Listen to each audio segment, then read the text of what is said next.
Rise above and love your enemies.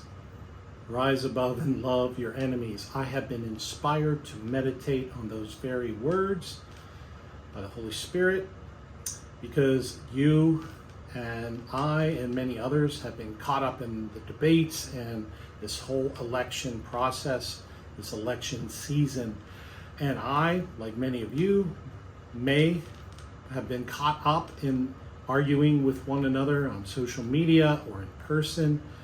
And I have found that at times after I've had these discussions or debates or arguments with people that I really start to dislike them and want to distance myself from them. And I found people in my community who are starting to reassess their relationships with friends and family members. And it can be extremely intense that when we disagree politically, that we start to only want to be with those who agree with us.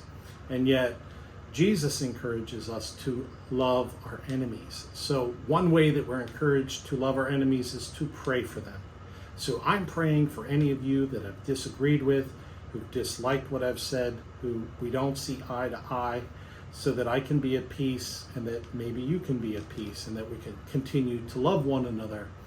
And I'm being nudged, spiritually nudged also, to pray for all the candidates. So I'm encouraging you, dare I say, if you dislike and hate President Trump, that you would pray for him to receive guidance and blessings and peace.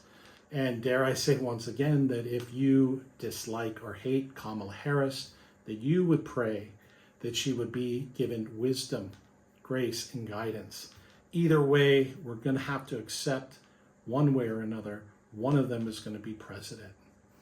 And so if you hate or dislike Republicans or Democrats or independents, I encourage you to pray along with me, to pray for their wisdom, to pray for their peace, to pray for God to guide them.